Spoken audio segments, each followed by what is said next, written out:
Hello and welcome to this review of ETF Stream's inaugural ETF Issuer Power Rankings, where we're joined by Simon Klein, Global Head of Sales for Xtrackers, the firm who topped this year's rankings. Simon, congratulations and thanks for joining us. Thank you very much, and thank you very much for having me today.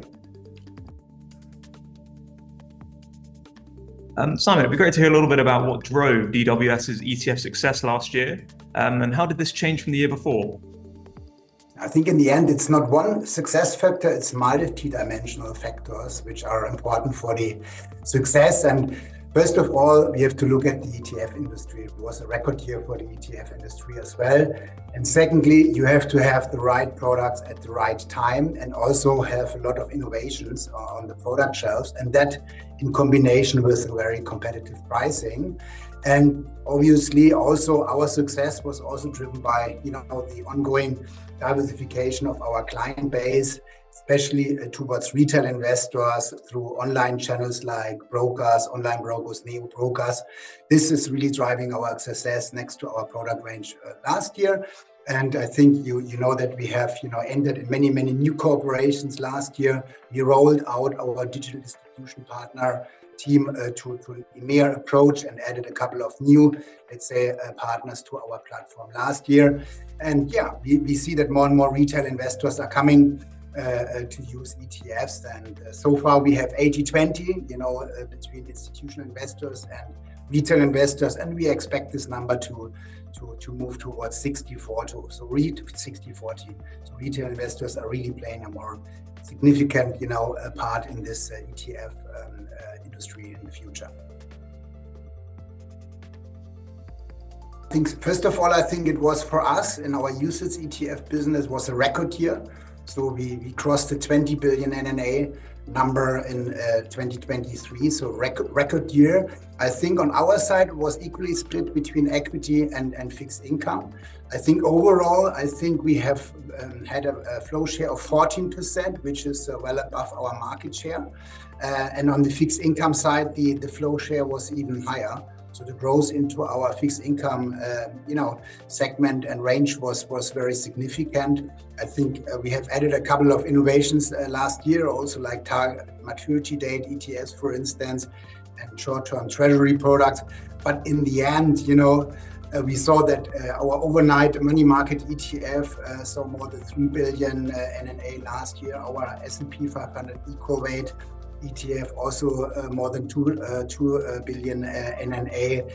And I mentioned also we added a couple of new products like biodiversity, SDG. So these were all successful product launches. So you can expect really more products also coming this year. So overall, we added 6 more billionaires to our billionaires club. So now we have 44 billionaires in our range. So hopefully this year we can even accelerate on that. I think as outlined by our CEO at the Capital Markets Day back in 2022, I think for DWS, Xtrackers is a very important growth driver. So it was announced that we are going to invest into the business.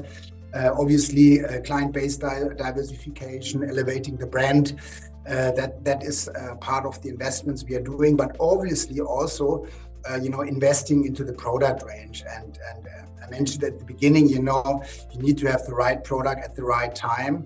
Therefore, a supermarket approach is needed. And as there are so many dynamics happening with ESG, with on the fixed income side, like biodiversity, I mentioned SDGs. So you really need to have all the different ETFs on the range. Also, climate is a very important driver of flows these days. So our strategy is to really, tap into all the exposures, launch products which are not there at the moment. Launching new innovative products, but also closing some product gaps we may have.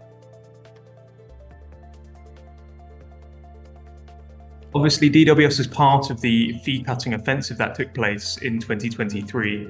We could hear a little bit about how you balance remaining competitive in asset gathering versus revenue generation. Yeah, I think it's the question between bottom line and top line. Obviously, I think that, again, the supermarket approach, I think is important to have. You need to have on the core range, you need to have very, effective, very efficient core exposures at very low prices. That's for sure, in order to capture, we call it the tonnage, the flows. But on the other side, to also have a significant bottom line, I think you also need to have the innovations, the product ranges, and I think the combination is where we can balance it. And looking at our overall fee, let's say, structure, I think it's very healthy and it's growing because we constantly add new exposures to our platform. And I think you can imagine there's much more in the pipe also for this year.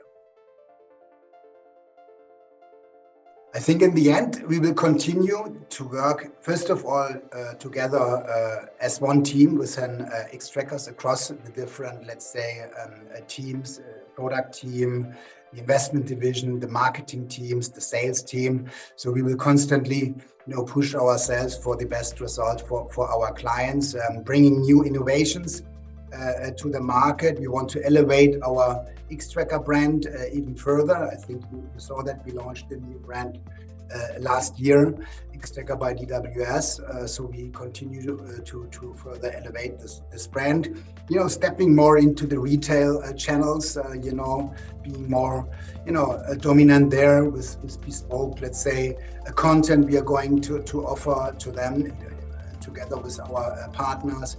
And then also in terms of product launches, I think I mentioned a couple of times, without the product innovation, we are not able to, let's say, have a very healthy fee structure and also attract new business to our platform. So this will constantly, be our driver for growth. And you can expect, some more launches happening this year, especially innovation together with our partner Galaxy. We are planning to launch a Bitcoin and Ethereum ETC later this year. So in the next couple of weeks, you will hear more about that one.